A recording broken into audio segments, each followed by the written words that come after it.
귀한 찬양 감사합니다. 왕이신 나의 하나님께 모든 영광과 존귀를 올려드립니다. 감사합니다. 우리 오늘 2부 예배에 나오신 모든 성도님들 가운데 세상이 줄 수 없는 하나님만이 주실 수 있는 참 평안이 여러분에게 가득 넘치기를 바랍니다. 우리 옆에 계신 분들에게 하나님의 평강이 넘치기를 바랍니다. 서로 한번 인사하겠습니다. 하나님의 평강이 넘치기를 바랍니다. 하나님의 평강이 넘치기를 바랍니다. 감사합니다. 여러분, 우리 인생에는 길이 있습니다. 그런데 우리 인생 앞에는 두 갈래 길이 항상 있습니다. 우리의 선택을 요구하는 두 갈래 인생길이 있다는 것입니다. 인생은 선택입니다. 믿음 또한 선택입니다. 우리가 어떤 길을 선택하는가에 따라서 우리의 인생이 달라질 수 있습니다. 예수님이 마태복음 13장에서 이렇게 말씀하셨습니다. 멸망으로 인도하는 길은 크고 넓어 그 길로 다니는 사람들이 많다. 그러나 그 길은 멸망으로 인도한다. 그렇게 말씀하셨습니다. 또 다른 한 길을 예수님이 말씀하셨는데 생명으로 인도하는 길은 길이 좁고 협착하여 그 길로 다니는 자가 적으니라. 그렇게 말씀하셨습니다. 생명의 길이 있고 멸망의 길이 있다는 것입니다. 많은 사람들이 넓은 길, 큰 길, 또 사람들이 많이 다니는 길을 걸어가기를 원하지만 그 길 끝에는 심판과 영원한 멸망이 있다면 여러분들은 넓은 길을 걸어가시겠습니까? 그렇지 않을 것입니다.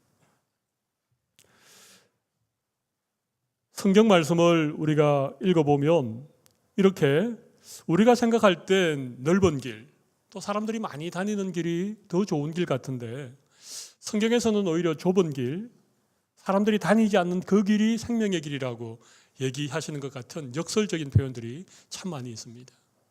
우리의 생각과는 너무 다른, 세상의 기준과는 참 많이 다른 그런 말씀들이 성경에 많이 기록이 되어져 있죠. 왜 그럴까요? 우리의 생각과 하나님의 생각이 다르기 때문에 그렇습니다. 이사야 55장 8절에서 9절 말씀을 보시면 이는 내 생각이 너희 생각과 다르며, 같이 한번 읽어볼까요? 내 길은 시작. 내 길은 너희의 길과 다름이니라. 여호와의 말씀이니라. 이는 하늘이 땅보다 높음같이 내 길은 너희의 길보다 높으며 내 생각은 너희의 생각보다 높음이니라. 그렇습니다. 우리의 길과 하나님의 길은 다릅니다. 우리의 생각과 하나님의 생각이 다릅니다. 그런데 하나님의 생각이 더 높기 때문에 우리는 하나님의 생각을 따라 하나님이 보이신 길을 걸어가는 것이 중요합니다. 우리 인생은 한치 앞을 알지 못하는 것이 우리의 연약함입니다. 우리가 우리의 삶의 지혜, 내 인생의 경험, 많은 정보들을 다 가지고 우리는 중요한 선택을 하게 됩니다.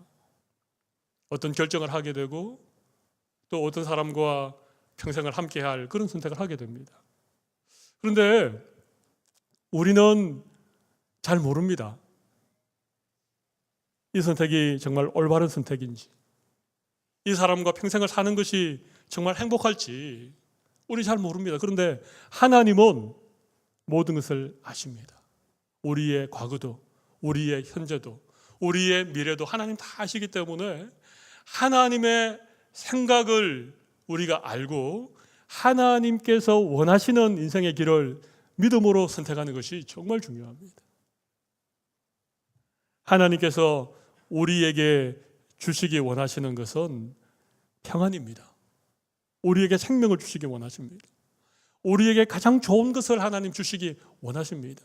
당장 우리 눈앞에 이것이 좁은 길이고 이것이 가기 힘든 길이라고 생각할지 모르지만 그러나 그 길이 하나님이 원하시는 생명의 길일 수 있다는 것입니다. 그래서 우리는 믿음으로 하나님께서 원하시는 삶을 살아가는 것입니다. 그것을 믿음의 삶이라고 합니다. 우리가 오늘 하나님을 예배하는 이유도 하나님이 우리에게 보여주신 인생의 길을 우리의 믿음의 눈을 열어 바라보고 그 길을 따라 이번 한 주간 또 믿음으로 살기 위하여 오늘 예배하는 것입니다. 오늘 예배하는 여러분들의 믿음의 눈이 열려 하나님이 우리에게 보여주는 그런 믿음의 길을 볼 수 있는 귀한 시간이 되시기를 바랍니다. 여러분, 오늘 우리가 읽은 본문의 말씀은 약간 이해하기가 어렵죠. 여기 좋은 무화과가 나오고 나쁜 무화과가 나오는데 우리 생각과는 전혀 다르게 하나님이 설명을 해주고 계신 것을 오늘 본문을 통하여 읽었습니다. 본문 읽을 때 아무 생각 없이 읽은 분들은 대체 그게 무슨 말인지 모르겠지만 본문을 읽을 때 주의를 기울여서 잘 읽으신 분들은 하나님이 해석해 주는 해석이 너무 이상한 것입니다. 우리 생각에는 좋은 무화과가 환란을 피하고 포로로 잡혀가지 않고 예루살렘에 남아있는 그 사람들이 좋은 무화과인 것 같은데 하나님은 오히려 바벨론의 포로로 끌려간 그 포로된 사람들이 좋은 무화과라 그렇게 말씀하시는 것입니다. 오늘 이 비유는 사실은 예레미야 선지자에게 하나님이 보여주신 환상입니다. 예레미야 선지자는요, 유다 나라가 멸망할 것이다, 바벨론이라고 하는 나라에 멸망을 당하여 포로로 끌려갈 것이다, 이런 예언을 한 선지자입니다. 그런 말씀을 전하면서 예레미야의 마음이 편했겠습니까? 불편했겠습니까? 불편했겠죠. 왜냐하면 예레미야도 유다 백성인데 자기가 살아가는 조국, 자기 민족, 그 유다가 바벨론에 멸망할 것이고 하나님이 너희를 징계하실 때에 너희가 그 바벨론에게 항복하고 포로로 끌려가서 하나님의 징계를 당하고 회복되기를 바라는 그런 말씀을 전하는 예레미야의 마음이 편할 리가 있겠습니까? 근데 사람들은요, 예레미야가 전하는 바벨론에 멸망당할 것이라고 하는 이 하나님의 말씀 듣는 것을 즐겨하지 않았습니다. 그렇지 않습니까? 여러분, 하나님이 어떤 목회자를 통하여 여러분의 가정에 큰 어려움이 있을 것입니다, 이렇게 얘기한다면 하나님이 여러분의 죄에 대해서 심판하실 것입니다, 이런 얘기를 들으면 기분이 좋겠습니까? 기분이 안 좋죠. 그래서 그 당시 유다의 왕들과 이런 정치 지도자들과 종교인들이 이 예레미야 선지자를 많이 핍박했습니다. 심지어 잡아다가 매를 때리고 감옥에 가두기도 했습니다. 이 말은 하나님이 전한 말씀을 듣기를 싫어했다는 것입니다. 하나님의 말씀을 듣든지 아니 듣든지, 그것을 듣기 싫어하든지 그것을 완강하게 거부하든지 절대 그런 일이 일어나지 않으리라고 아무리 마음속으로 그렇게 외쳐도 하나님이 말씀하신 것은 반드시 이루어집니다. 여러분, 아멘이십니까? 바벨론이 실제로 예루살렘을 침공해서 1차, 2차, 3차에 걸쳐서 완전히 예루살렘을 멸망시켰습니다. 오늘 본문 1절에 바벨론의 느부갓네살 왕이 유다 왕 여호야김의 아들 여고냐는 여호야긴을 말합니다. 유다 고관들과 목공들과 철공들을 바벨론으로 잡아갔다, 그런 말씀이 나오죠. 실제로 그 일이 이루어진 것입니다. 이것은 2차 침공 때의 일입니다만은, 그래서 여호야긴 왕을 폐위를 하고 여호야긴 왕과 고위 관직자들과 목수들과 무기를 만드는 이 철공들을 다 잡아가 버렸습니다. 포로로 잡아가 버렸습니다. 예레미야의 마음이 어떻겠습니까? 내가 예언한 것이 그대로 이루어져서 예레미야의 마음에 막 환희가 생겼겠습니까? 저는 그렇지 않았으리라고 생각합니다. 하나님의 말씀을 받아 바벨론의 침략과 포로로 갈 것에 대한 예언을 했던 예레미야지만 얼마나 마음이 아팠겠습니까? 그때 하나님이 예레미야에게 보여주신 환상이 오늘 본문입니다. 마음 아파하는, 하나님의 말씀이 이루어졌지만 그가 전한 말씀대로 바벨론의 침공과 포로되는 그런 사건이 일어났지만 그것 때문에 너무 마음이 힘들고 아파하는 이 예레미야에게 하나님이 환상을 보여주신 거예요. 성전 문 앞에 두 광주리가 놓여 있는데 한 광주리에는 아주 좋은 금방 익은 열매 같은 아주 좋은 무화과 열매가 담겨 있고, 또 한 강주리에는 너무 나빠서 먹을 수 없는 그런 극히 나쁜 무화과 열매가 담긴 두 강주리를 하나님 보여주신 것입니다. 그리고는 오늘 본문 4절 이하에 하나님께서 그 두 강주리에 대한 해석을 말씀해 주고 있는 것이 우리가 읽은 본문입니다. 참 놀랍게 좋은 무화과, 극히 좋은 무화과는요, 바벨론의 포로로 잡혀간 유다 백성들을 일컫는 것이다, 그렇게 얘기합니다. 너무 나빠서 먹을 수조차 없는 그 나쁜 무화과는 남아있는, 화를 면하고 바벨론의 포로로 잡혀가지 않고 예루살렘에 남아있는 백성들, 그리고 애굽으로 피난간 그 사람들을 극히 나쁜 무화과다, 그렇게 얘기하는 것입니다. 제가 한번 여쭤보겠습니다. 이 말씀이 이해가 되십니까? 저는 오늘 본문 읽으면서 너무 이해가 안 됐습니다. 아니, 어찌 남아있는 그 예루살렘 거민들, 유다 백성들이 좋은 무화과지, 아니 그 바벨론에 항복하고 그들에게 붙잡혀간 그 사람들이 좋은 무화과냐? 아무리 생각해도 이해가 안 되는 것입니다. 이들이 바벨론에 포로로 끌려갈 때 그냥 끌려갔겠습니까? 뭐 꼭 무슨 해외 여행하는 것처럼 그렇게 여행 삼아 그렇게 바벨론으로 갔겠습니까? 그렇게 간 것이 아니라 포로로 잡혀간 것입니다. 사랑하는 가족과 생이별을 하고 그가 살아왔던 고향을 떠나서 그 이역만리 낯선 땅에 노예로, 포로로, 종으로 잡혀간 것입니다. 모든 자유를 박탈당하고 그가 가진 모든 것들을 다 빼앗기고 그렇게 포로로 잡혀간 것입니다. 예루살렘에 있을 때에는 그래도 예루살렘 성전이 있어서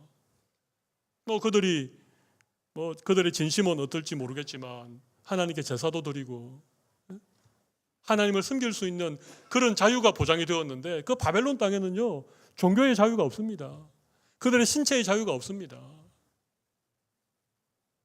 가장 슬프고 가장 고통스럽고 가장 억울할 것 같은 이 바벨론의 포로로 끌려간 이 유다 백성들을 하나님이 극히 좋은 무화과다, 그렇게 얘기하는 게 이해가 되십니까? 아무 생각이 없으십니까?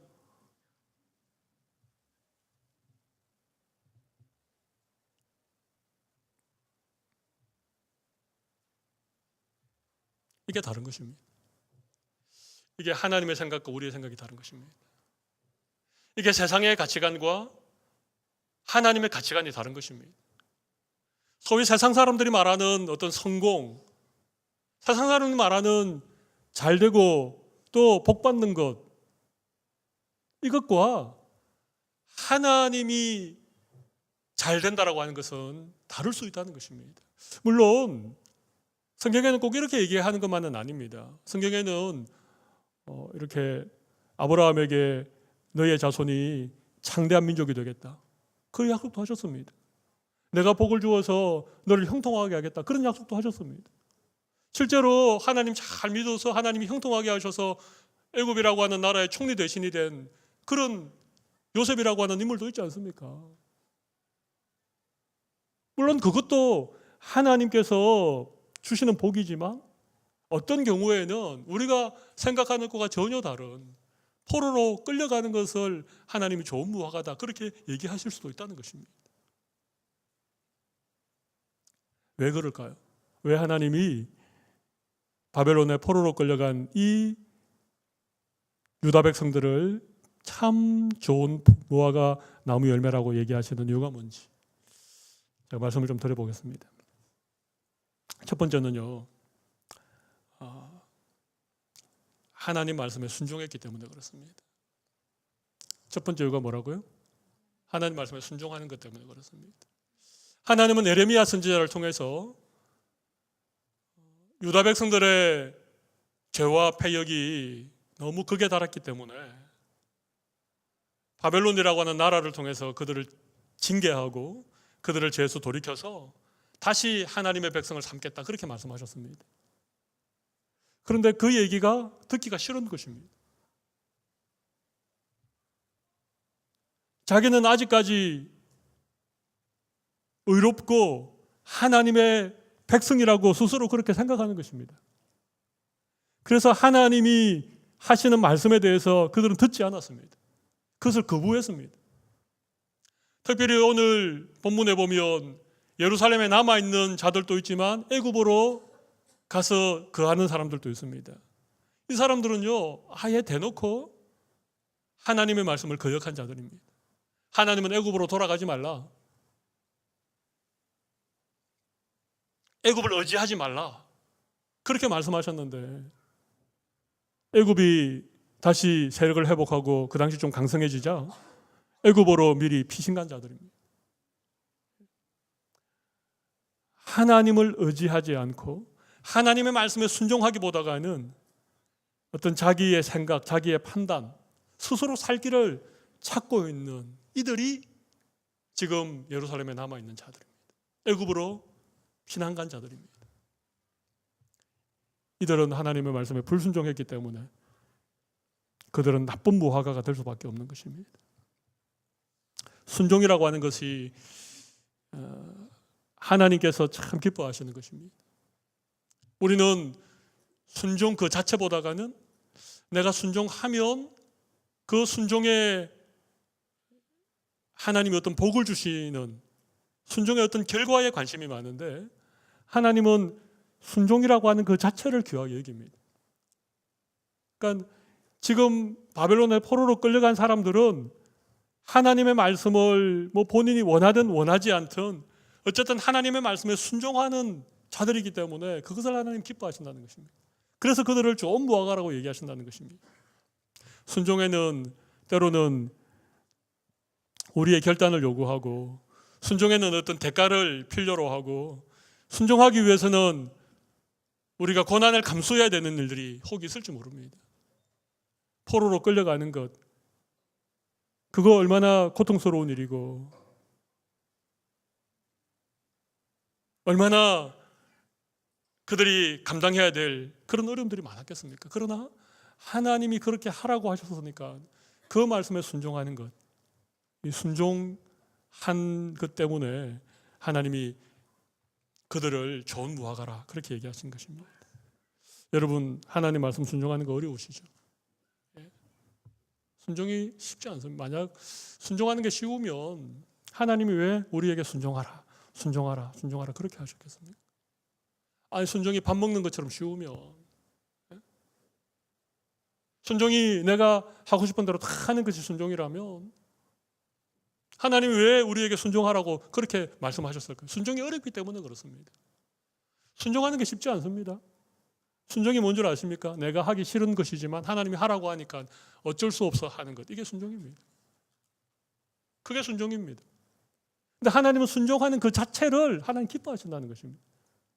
내 생각을 내려놓고, 세상적인 기준을 내려놓고, 나에게 좀 희생이 따라오고 내가 부담해야 될 부분들이 있지만 하나님의 말씀이기 때문에 하나님 말씀에 순종하는 것, 이걸 하나님이 기뻐하신다는 것입니다. 다른 아무 이유가 없습니다. 하나님의 말씀에 순종했기 때문에 그들이 비록 바벨론의 포로로 끌려갔지만 하나님 그들을 좋은 무화과다 그렇게 말씀하셨습니다.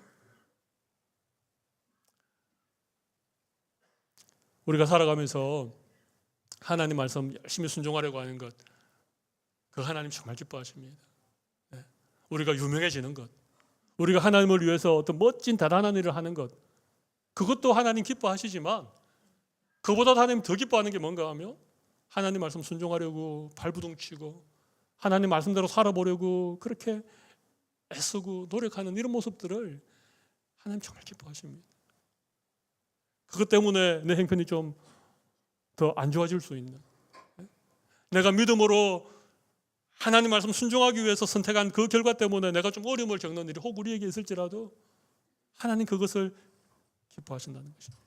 그런데 보십시오, 왜 하나님이 포로된 백성들을 좋은 무화과라고 하셨는가 하면 오늘 본문 6절을 한번 보실까요? 오늘 보면 6절에 보면 이런 말씀이 있습니다. 내가 그들을 돌아보아 좋게 하여 다시 이 땅으로 인도하여 세우고 헐지 아니하고 심고 뽑지 아니하겠다. 하나님이 돌아보아 주시기 때문에 그렇다. 여기 돌본다는 말은 케어한다는 말이죠. 하나님이 지켜주시고 하나님이 책임져 주시고 하나님이 돌봐 주시겠다는 얘기입니다.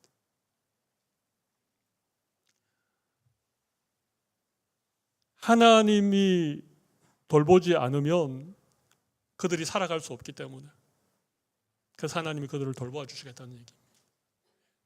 예루살렘에 남아있는 자들은 가족도 있고 땅도 있고 살아온 삶의 터전이 있지만 지금 바벨론의 포로로 붙들려 가는 사람들은 아무것도 없습니다. 뭐가 있겠습니까? 뭐 돈이 있겠습니까? 자유가 있습니까? 아무것도 없습니다. 그야말로 그들은 하늘만 바라보고 하나님만 바라볼 수밖에 없는 그런 상황이기 때문에 하나님이 그들을 돌보아 주겠다 그렇게 말씀하시는 것입니다. 이스라엘 백성들이 광야를 지날 때에 그 광야라고 하는 그곳은요 사람이 살 수 없는 곳입니다. 낮에는 너무 뜨거워서 살 수 없고 밤에는 너무 추워서 살 수 없고 물 한 방울 나지 않는 풀 한 폭이 자라지 않는 불뱀과 정갈이 득실득실하는 그곳이 광야 아닙니까? 그래서 하나님이 그 광야를 지날 때 하나님이 이스라엘 백성들을 돌보아 주셨습니다.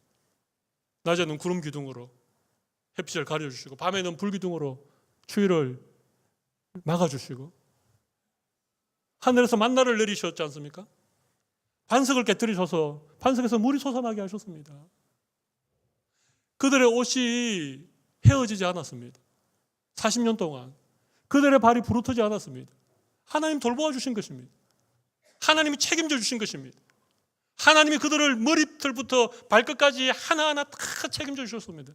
그래서 그들이 광야 40년을 지나는 동안 먹을 것 때문에 입을 것 때문에 마실 것 때문에 아무런 걱정하지 않고 그렇게 그 광야 40년을 지내온 것입니다. 바벨론이라고 하는 땅은 그런 땅입니다. 하나님이 돌보아 주지 않으면 살아갈 수 없는 땅. 그래서 하나님께서 그 바벨론에 포로된 자기 백성들을 그곳에서 하나님이 돌보아 주셨습니다. 눈동자가 지켜주셨습니다.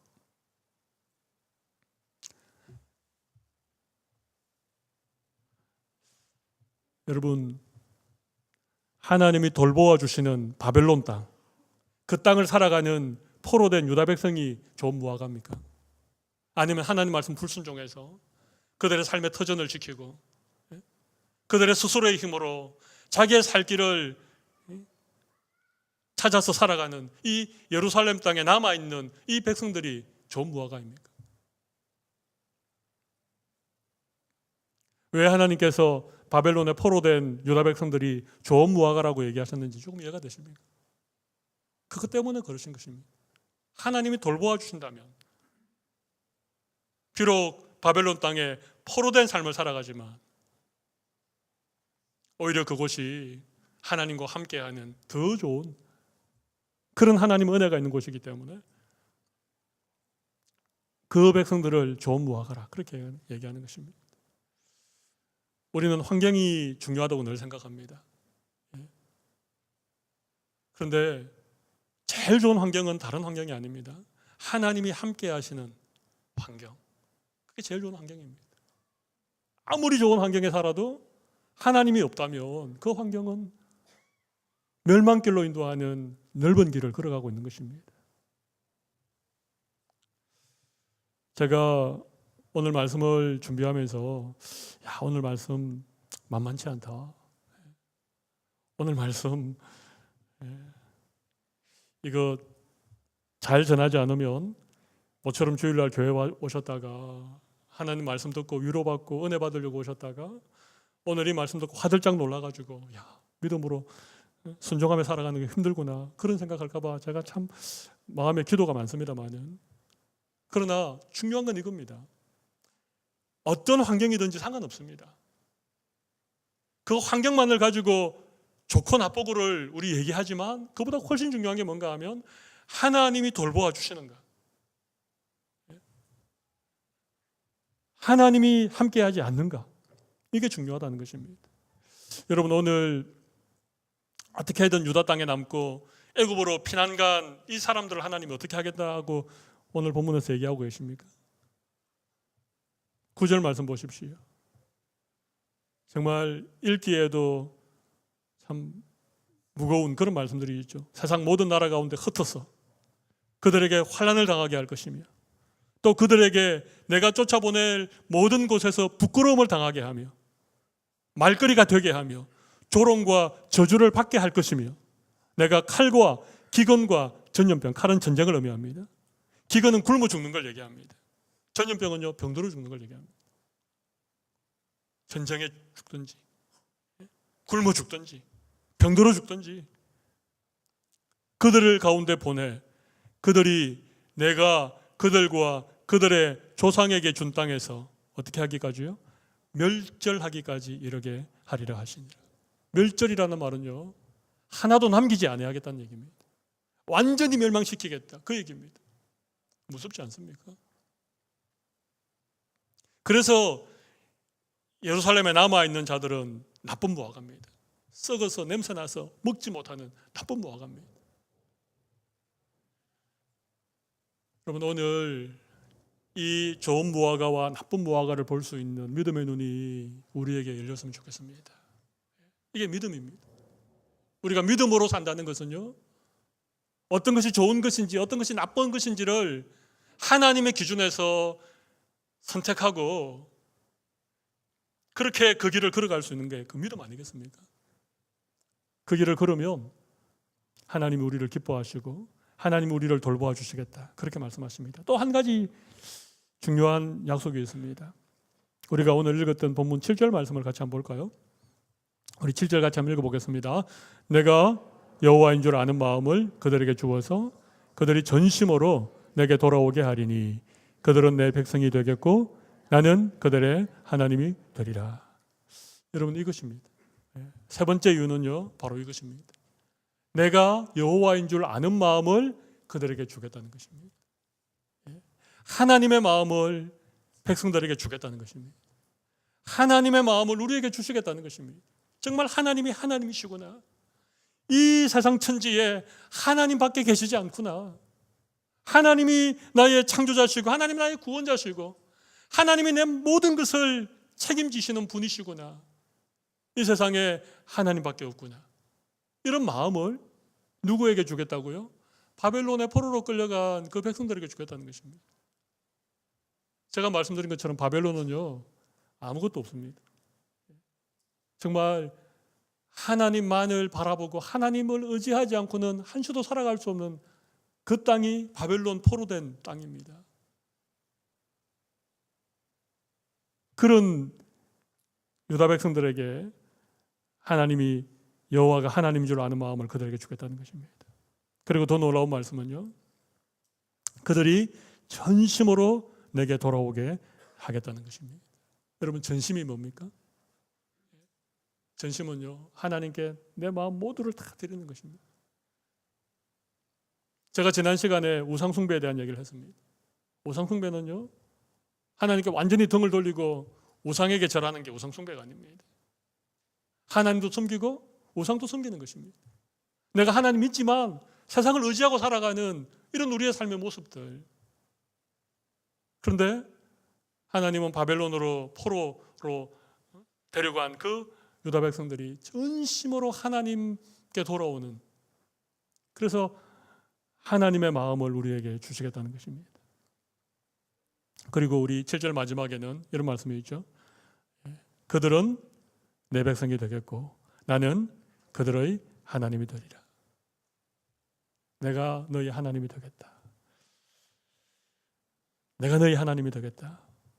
여러분, 이것 때문에 바벨론의 포로로 끌려갔지만 그 포로된 자들이 극히 좋은 무화과 나무 열매라고 하나님 말씀하시는 것입니다.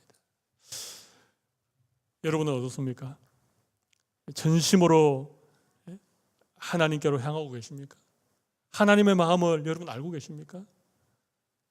하나님이 나의 하나님입니다. 그렇게 우리가 고백할 뿐만 아니라 하나님께서 우리를 향하여서 내가 너의 하나님이다, 너는 나의 백성이다, 여러분 그렇게 말씀해 줄 수 있습니까? 이것이야말로 믿음으로 살아가는 우리들에게 하나님이 주시는 가장 좋은 것입니다.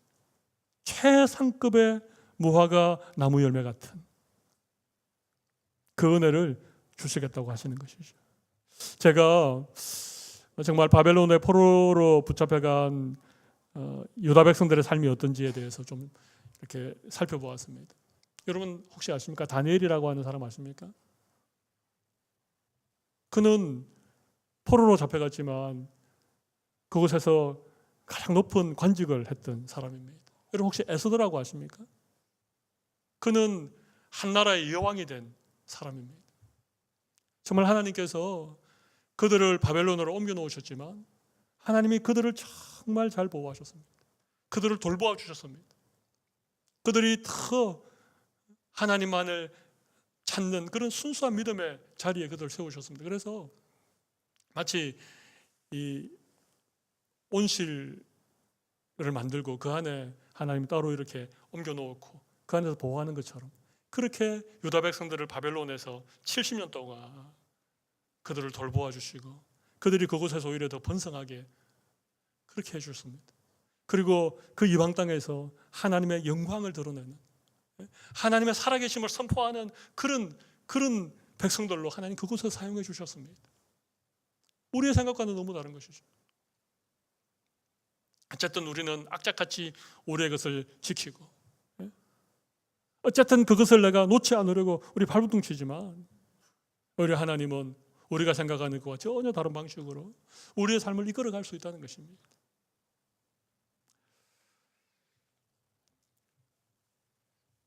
우리는 고향을 떠나서 머나먼 이국 땅에서 살아가는 그런 성도들 아닙니까? 저도 한 1년여 전에 이제 이곳에 처음 와서 처음에는 이제 임시 숙소에 한 달간을 지나게 되었는데 그때는 정말 아는 것도 없지요. 말도 안 통하지요. 차도 없지요. 또 짐도 아무것도 없지요. 그냥 방 한 칸 딸린 그 숙소에서 한 달을 지내는 동안 정말 하나님이 얼마나 크게 보이는지 몰랐습니다. 그래서 제가 하는 일은 늘 기도하고 찬송하고 밥 먹기 전에 이제 식사 기도를 하는데 지금은 그냥 이렇게 뭐 잠시 마음으로 기도하고 먹지만 그때는 그 식사 기도를 이제 제가 하게 됐는데요. 제가 너무 기도를 열심히 하니까 뭐 이렇게 밥상 차려놓고 너무 기도를 막 너무 하니까 제 아내가 한번 저보고 밥 먹기 전에는 너무 그렇게 진지하게 기도하지 말자고 저한테 밥도 씻고 근데 정말 그 한 달여 지나는 동안에는 하나님 외에는 바라볼 분이 안 계시기 때문에 그렇게 기도했던 것 같아요. 기도할 때마다 하나님께서 마음의 은혜를 주시고 1년이 지난 지금 제 마음이 많이 해해진 것 같아요. 이제 차도 생기고 뭐 아는 사람도 생기고 이곳저곳 다닐 것도 있고 이러니까 여러분 우리는 사실은 환경에 매여 있는 존재들 맞습니다. 우리를 둘러싸고 있는 여러 가지 환경들, 여러 사람들 이런 관계들 속에서 우리 살아갈 수밖에 없는 그런 존재들 맞습니다. 근데 하나님 우리에게 아주 특별한 한 가지를 더 주셨습니다. 믿음이라고 하는 걸 주셨습니다. 하나님을 바라볼 수 있는 그런 눈을 우리에게 주셨습니다.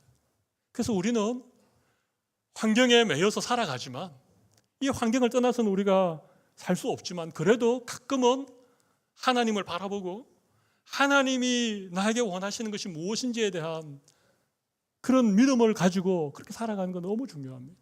그리고 정말 하나님이 분명하게 나에게 말씀하시는 말씀이고 내가 이 말씀에 순종해야 되겠다 그런 마음을 하나님 주시면 여러분 너무 따지지 말고 이게 좋을까 저게 좋을까 그렇게 따지지 말고 이렇게 하면 좀 더 유익이 될까 이렇게 하면 좀 손해가 날까 그런 거 너무 많이 고민하지 마시고 하나님 말씀에 순종해 보십시오.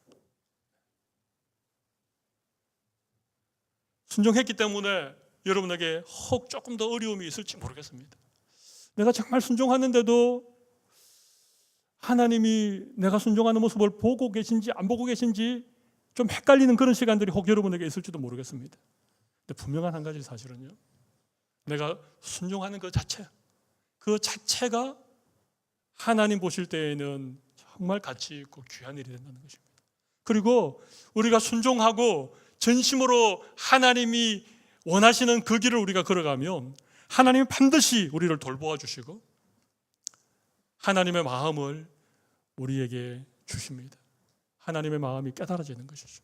아, 하나님이 이렇기 때문에 나를 여기로 인도하셨구나. 아, 정말 하나님이 나를 왜 이런 환경 가운데, 왜 이런 상황 가운데 두시는지 내가 이제는 정말 알겠구나. 믿음은 하나님과의 관계입니다. 하나님과의 생명적인 관계.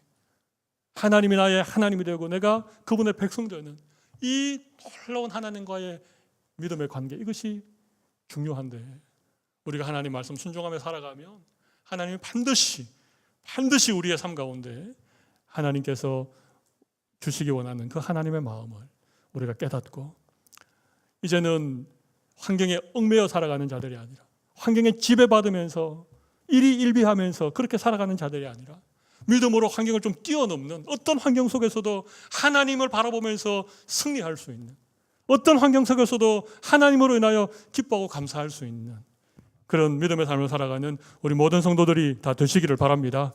오늘 우리 주신 말씀 생각하시면서 우리 잠깐 가슴에 손을 올리고 기도하는 시간을 가지도록 하겠습니다.